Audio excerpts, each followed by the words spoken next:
Hi everyone, I'm a PhD student from Westlake University, advised by Professor Yue Zhang.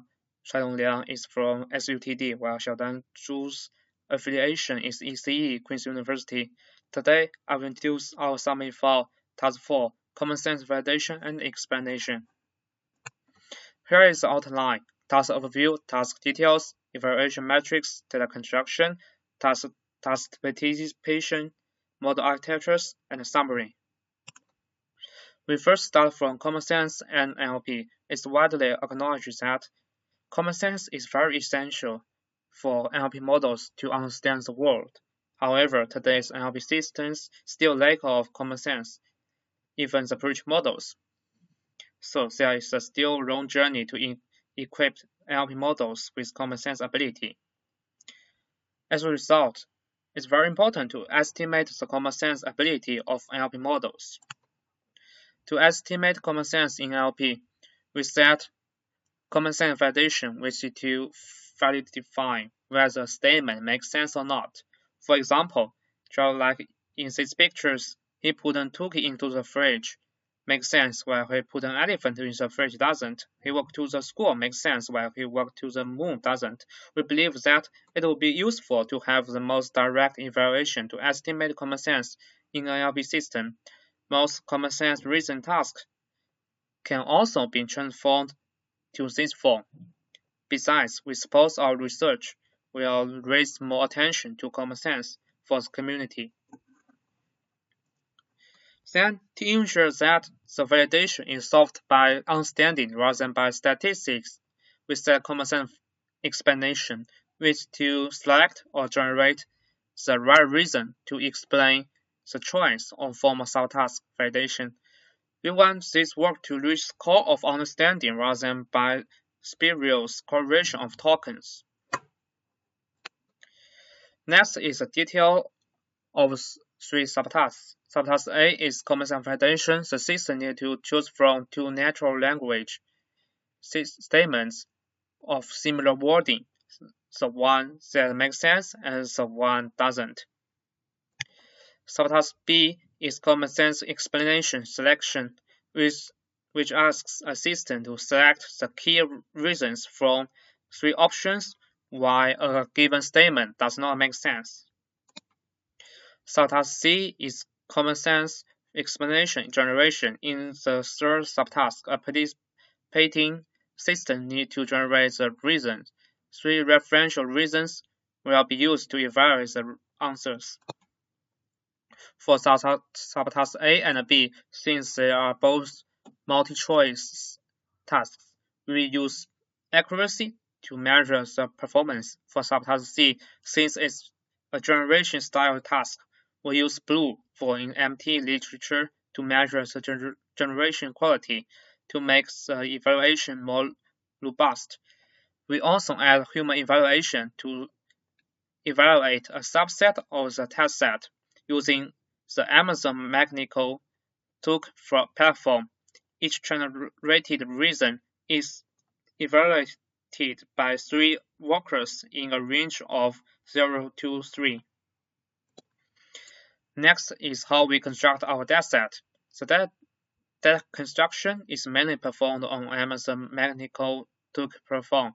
There are two steps in construction. For each instance, we ask one worker to write subtask A and B, then ask two different workers to write two extra correct reasons for subtask C.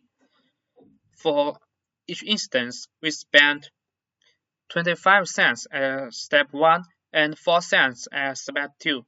To ensure the quality of the data, we set 6 rows at step 1, 8 rows at step 2 for workers. Then we manually check the instance and drop or request a rewriting of the low quality ones. With such process at step 1, we finally accept around only 30% submitted instance. We have nearly 12,000 instances in our final dataset.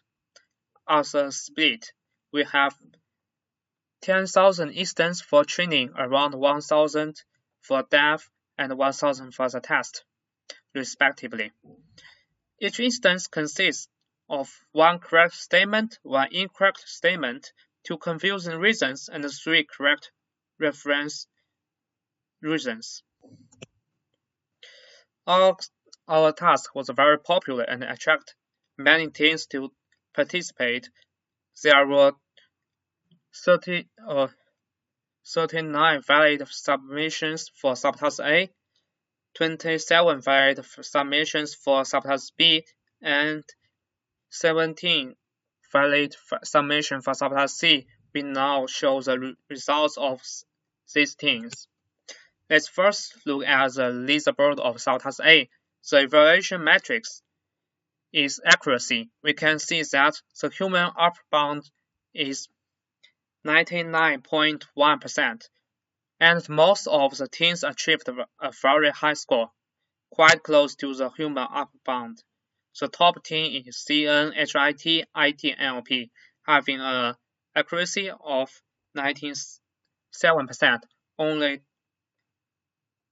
2.1% inferior to human. The result of subtask B is similar to subtask A, achieving quite high score close to human performance. The top performing system submitted by ECNU SenseMaker achieved 95% accuracy. We will introduce a typical model architecture later. Subtask C, two evaluation metrics are used. For blue, the best performing system has a blue score of 22.7 or 0.4.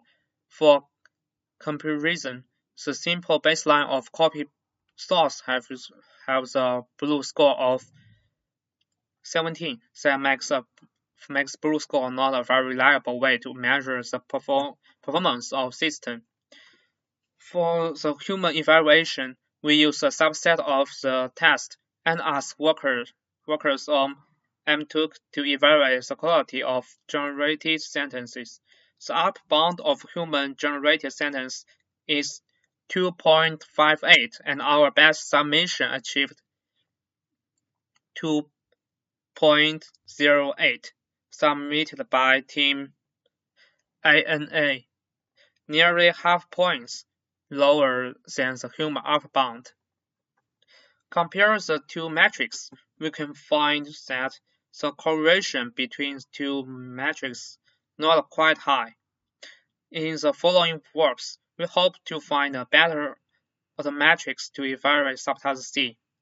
Next, I will introduce the typical used model architecture for the three subtasks. The figure shows the most commonly used and effective models. The model shown is mostly based on Tim Solomon's work. For subtask A, a BERT-based model, Robota etc., is used to encode the two statements separately, which are labeled 1 and 0, respectively, and cross-entropy is used as a loss function during the training phase. During the prediction phase, the score of two statements will be compared. The sentence with higher score is labeled as 1. For subtask B, similar to subtask A, a BERT-based model is used to encode the incorrect statement, and the reason option is forced to say that the top-performing system used knowledge-based enhanced model, such as K-BERT, to infuse knowledge into the prediction models, making the accuracy even higher. Subtask C is mostly based on prediction generative model GPT-2 or BART, trained with language model loss and generate with Bing search. The team with highest human score, ANA, also use the data from task A and B to enhance the model and use two attention heads one for generation and one for classification. After this competition, we want to summarize some highlights. First, prediction models are very effective at subtask A and B, but there are still some room for improvement for subtask C. Second, contextualized embeddings such as robot and BART play a central role at all participating systems. Besides, we suppose there were several reasons to explain the high performance on subtasks A and B. For example, the task setting is relatively easy, and some top-performing teams use ONCS data, while we also use it to inspire our workers to write incidents when data construction. Then there is some bias in length and word usage in the data. Thus, the data have also some common patterns. Furthermore, some future directions can be indicated here. For subtask C, we can still improve the performance gap between current best system and human scores. Actually, we have seen some extra research works on subtask C now, and we can also build a better automatrix to replace blue. For subtask A and B, we can make different settings. For example, we can fair define if a system makes sense or not, rather than fair define which one makes sense while the other doesn't. Here is the resources of our task.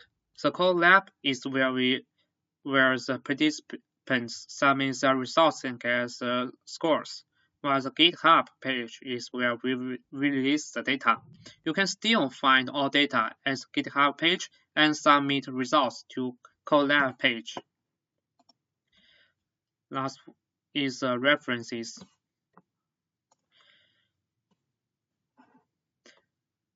That's the whole contents of our task, Commonsense validation and explanation.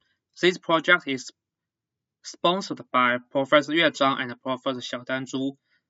Thanks all participants and thanks for your attention.